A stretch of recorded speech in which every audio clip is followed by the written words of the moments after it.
பாஸ்கர், தற்போது இந்த கருத்து கணிப்பு வெளிவந்திருக்கிறது. தந்தி தொலைக்காட்சியின் மூலமாக பல்வேறு தலைவர்களும் தங்களுடைய கருத்துக்களை பதிவு செய்து கொண்டிருக்கிறார்கள். இந்த நிலையில் இந்த கருத்து கணிப்பு பற்றிய கூடுதல் விவரங்களை சொல்லுங்க பாஸ்கர். 2016 ஒரு முன்னோட்டம் என்ற தலைப்பில் தேர்தல் கள நிலவரம் குறித்து மக்கள் ஆய்வகம் மற்றும் ராஜநாயகம் குழுவினர் நடத்திய தேர்தல் கருத்து கணிப்பு தற்போது வெளியே இருக்கிறது. பேராசிரியர் ராஜநாயகம் நம்மிடம் இருக்கிறார், அவருடைய மாணவர்களும் நம்மிடம் இருக்கின்றனர். அவரிடம் சில கேள்விகளை முன்வைப்போம்.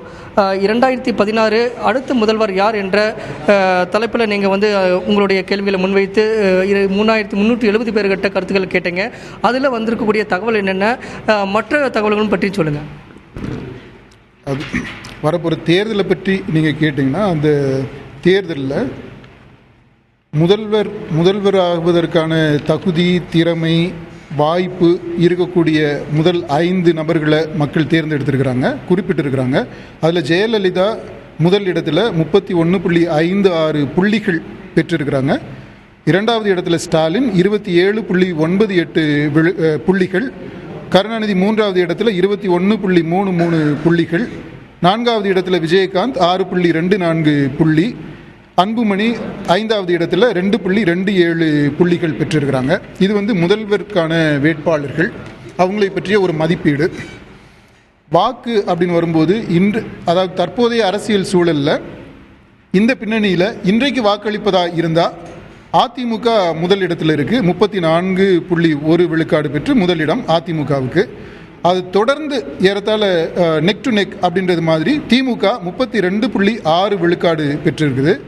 மூன்றாவது இடத்துல தேமுதிக 4 விழுக்காடு, பாமக அதுக்கு அடுத்த இடத்துல 4வது இடத்துல 3 விழுக்காடு, 5வது இடத்துல பாஜக 2.9 விழுக்காடு, காங்கிரஸ் அதற்கு அடுத்தபடியாக 1.6 விழுக்காடு 6வது இடத்துல. இப்போதைக்கு எந்த பதிலும் சொல்ல முடியாதுன்னு சொல்கிறவங்க 12.8 விழுக்காடு, நோட்டா அதை சொல்கிறவங்க 3.2 விழுக்காடு. அடுத்த முதல்வர் என்ற அடிப்படையில் பார்க்கும்போது மீண்டும் தமிழக முதலமைச்சராக ஜெயலலிதா வரக்கூடிய வாய்ப்பு இருக்கிறதாக உங்கள் கருத்துக்கணிப்பு முடிவுகள் தெரிவித்திருக்கிறது. திமுக தலைவர் கருணாநிதியை தள்ளிவிட்டு அடுத்த கட்டத்துக்கு மு.க. ஸ்டாலின் அவர்கள் முன்னேறியிருக்கிறாரு. இதன் எதிரின் அடிப்படையில் இந்த கலாய்வு முடிவுகள் வந்திருக்கிறது.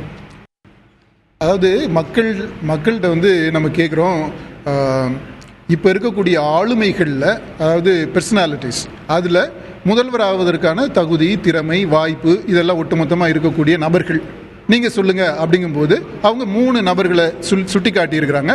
அதை நம்ம தொகுத்து ஆய்வில் அனாலிசிஸ் அதை பண்ணும்போது முதல் இடத்துல ஜெயலலிதாவும், 2வது இடத்துல ஸ்டாலினும், 3வது இடத்துல கருணாநிதியும் வர்றாங்க. ஆனால் திமுகவில் 2 தலைவர்கள் முதல்வர் வேட்பாளராக இருக்கக்கூடிய வாய்ப்புகள் இல்லாமல் இருக்கும்.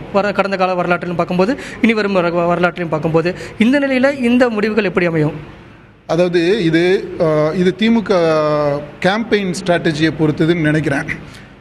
இப்போ இருக்கக்கூடிய சூழ்நிலையில் மக்கள் மத்தியில் ஸ்டாலின் முதலமைச்சர் வேட்பாளராகவும் கருணாநிதி முதலமைச்சர் வேட்பாளராகவும் இருக்கிறது மாதிரியான ஒரு எண்ணம் இருக்குது, அது பரவி இருக்குது. இப்போது அவங்க யாராவது ஒருத்தர் தான் முதல்வராக வரணும் அப்படின்னா திமுக கட்சியில் ஒருத்தரை முன்னிறுத்தணும். அது தெளிவாக கேட்டகாரிக்கலாக கிளியர் கட்டாக அதை செய்யணும். அப்படி செய்கிற பட்சத்தில் இந்த புள்ளிகள் மாறுவதற்கான வாய்ப்புகள் இருக்குது. இந்த கலாய்வு எவ்வளவு நம்பகத்தன்மை வாய்ந்தது? ஏன்னா அதிமுக எங்களுக்கு மேலும் இடங்கள் நிறைய கிடைக்கும்ங்கிறாங்க, பாமக இது குறைந்த மதிப்பீடு செய்யப்பட்டிருக்கிறதாக கூறாங்க. இந்த நிலையில் பார்க்கும்போது உங்களுடைய கலாய்வு எவ்வளவு நம்பகத்தன்மை வாய்ந்தது?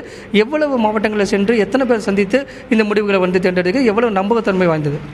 நம்பகத்தன்மையை பற்றி நம்முடைய ஆய்வில் நீங்கள் கேட்குறது எனக்கு வியப்பாக இருக்குது. ஏன்னா நம்பகத்தன்மைக்காக தான் இந்த நூல், அதாவது 2001 நாம் செய்த கள ஆய்வுகளினுடைய தொகுப்பு. இதை யாரும் இவ்வளவு துணிச்சலாக யாருமே செய்தது கிடையாது. எல்லா கள ஆய்வுகளுடைய முடிவுகளும் இதில் இருக்குது. 2011 முடிய இதை நீங்கள் பார்த்தீங்கனாலே உங்களுக்கு தெரியும் எவ்வளவு தூரம் சரியாக துல்லியமாக நம்முடைய கணிப்புகள் கடந்த காலத்தில் இருந்துட்டு வந்திருக்கு அப்படின்றது தெரியும். ஸ்ரீரங்கம் இடைத்தேர்தல் முதற்கொண்டு அது அடுத்த ஆய்வு நம்ம கையில் இருக்குது. இதுலேயும் கூட நம்ம என்ன சொல்லியிருக்கிறோமோ அதே தான் நடந்திருக்குது. அதாவது நம்முடைய ஆய்வு பொறுத்த மட்டும் இல்லை, நம்முடைய ஆய்வு அணுகுமுறை சோஷியல் சைக்கலாஜிக்கல் அப்ரோச், சமூக உளவியல் அணுகுமுறை, அது கள அனுபவத்தில், பயிற்சியில், பல ஆண்டுகளாக அனுபவத்தில் உருவான ஒரு அணுகுமுறை, நான் உருவாக்கிய அணுகுமுறை. அந்த அணுகுமுறையில் எனக்கு நம்பிக்கை இருக்குது. அது சரியான அணுகுமுறையாக தமிழ்நாட்டு சூழலை பொறுத்த மட்டும் இல்லை மிக சரியான அணுகுமுறையாக இருக்குது. தமிழ்நாடு மட்டும் இல்லை, கர்நாடகாலையும் இந்த கணிப்பு நான் நடத்தியிருக்கிறேன் 2 ரவுண்டு போன தேர்தலில். அதுலேயும் ரொம்ப சரியாக நம்முடைய கணிப்பு வந்திருக்குது. அதனால் நம்பகத்தன்மையை பற்றிய கேள்வி இங்கே வரவே கூடாது. இந்த கணிப்புல எத்தனை பேர் கலந்துக்கிட்டோம், என்ன வரும் அப்படின்ற அந்த விவரங்கள் வேணும் அப்படின்னா அதை நம்ம சொல்லலாம். அது நீங்களே சொன்னீங்க. அதிமுக பாஜக கூட்டணி அமைவதற்கு வாய்ப்பு உள்ளதாக எவ்வளோ பேர் தெரிவிச்சிருக்காங்க? அது மட்டும் இல்லாமல் மற்ற தகவல்கள் என்ன? அதிமுக பாஜக கூட்டணி அமைவதற்கான வாய்ப்பு இருக்கு, மிக அதிகமான வாய்ப்பு இருக்கு அப்படின்னு சொல்றவங்க 37 விழுக்காடு. அதற்கான சாத்தியம் இருக்கிறத மறுக்க முடியாது அப்படின்னு சொல்றவங்க 23 விழுக்காடு. ஏதோ கொஞ்சம் நெருங்கி வர்றது போல தெரியுது அப்படின்றது 9 விழுக்காடு. வாய்ப்பே இல்லை அப்படின்னு சொல்றவங்க 14 விழுக்காடு. கூட்டணியில் பங்கு கேட்கக்கூடிய வாய்ப்புகள் உள்ளதாக, அது வந்து நியாயம்தான் அப்படிங்கிற முன்னிலைப்படுத்தக்கூடிய எத்தனை பேர் தகவல் சொல்லியிருக்காங்க? அதாவது ஆட்சியில் பங்கு, அந்த ஆட்சியில் பங்கு கேட்கிறது வரவேற்கத்தக்க கோரிக்கை தான் அது அப்படின்னு சொல்றவங்க 3ல் 1 பங்கு 35 விழுக்காடு. அதுக்கு மேலே இது நல்ல வரவேற்கத்தக்க கோரிக்கை, ஆனால் இதில் நடைமுறை சாத்தியம் இல்லை, அதில் பிரச்சனைகள் வரலாம் அப்படின்னு சொல்கிறவங்க 35 விழுக்காடு. ஆனால் இவங்களுமே அந்த கோரிக்கை நல்லது தான் அப்படின்னு சொல்கிறாங்க. ஆகக்கூடி ஒரு 70% பேர் இந்த கோரிக்கைக்கு வரவேற்பு தெரிவிக்கிறாங்க. இன்றைய சூழ்நிலையில் வாக்களிப்பதாகவும், அதே போல் ஆகஸ்ட் 13ஆம் தேதியிலிருந்து 26ஆம் தேதி வரைக்கும் இந்த தேர்தல் இந்த கருத்து கணிப்பு முடிவுகள் வந்து எடுக்கப்பட்டிருக்கிறது. இது இறுதியானதா, இல்லது தேர்தல் நெருங்கும் போது மீண்டும் ஒரு கருத்து கணிப்பு வெளியிடப்படுமா? தேர்தல் நெருங்கும் போது மட்டும் இல்லை, அதற்கு முன்னாடியே நான் ஒரு 3 கட்டமாக யோசிச்சுக்கிட்டு இருக்கிறேன். இது வந்து ரொம்ப தொடக்க நிலையில், இப்போ இருக்கக்கூடிய சூழ்நிலையில் மக்கள் மனசில் என்ன இருக்குது அப்படின்றத பார்க்கறதுக்காக.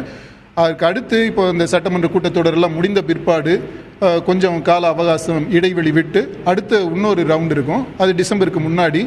அதுக்கப்புறம் பிப்ரவரி அந்த மாதத்தில் இன்னொரு பிப்ரவரி மார்ச் அந்த கூட்டணிகள்லாம் ஃபார்ம் ஆன பிற்பாடு அப்போது ஒன்று இருக்கும். அடுத்து தேர்தல் களத்தில் அந்த திக் ஆஃப் த கேம்பெயின் அந்த டயத்தில் நிச்சயமாக ஒரு கணிப்பு இருக்கும். அந்த கணிப்பு தான் இறுதியான முடிவாக இருக்கும். இந்த மக்கள் ஆய்வகம் இப்போது நடத்திய கருத்து கணிப்பில் வந்து எத்தனை பேர்த்திட்ட சாம்பிள் கேட்கப்பட்டது, எவ்வளவு மாவட்டங்களில் சென்றீங்க, எவ்வளோ பேர்த்த சந்தித்து இந்த கருத்து கணிப்பு முடிவுகள் அறிவிக்கப்பட்டிருக்கிறது? தமிழ்நாட்டில் 28 மாவட்டங்களில் நம்ம மக்களை சந்திச்சிருக்கிறோம். 80 சட்டமன்ற தொகுதிகளில் மக்களை சந்திச்சிருக்கிறோம். இதில் 3370 பேரை சந்தித்து கருத்துக்கள் நாங்கள் சேகரிச்சிருக்கிறோம். இதில் பல இடத்தால அதாவது இந்த ஆய்வினுடைய பல கட்டங்களில் 20 கல்லூரிகளிலிருந்து மாணவர்கள் பேராசிரியர்கள் பங்கெடுத்திருக்கிறாங்க. வெவ்வேறு கட்டங்களில் 40 பேருக்கு மேலே இந்த ஆய்வில் ஈடுபட்டிருக்கிறாங்க. கோர் டீமில் பங்கு பெற்றவங்க தான் இங்கே நம்ம பின்னாடி பார்க்கக்கூடியவங்க. இவங்க கோர் டீம். மாணவர்களுடைய ஒத்துழைப்பின் அடிப்படையிலும் பேராசிரியர்களுடைய ஒத்துழைப்பின் அடிப்படையிலும் இந்த கல ஆய்வு முடிவுகள் வெளியிடப்பட்டிருக்கிறது. தேர்தல் நேரத்தில் மீண்டும் கருத்து கணிப்பு முடிவுகள் வெளியிடப்படும் என்கிறது ராஜநாயகத்துடைய தகவலாக இருக்கிறது.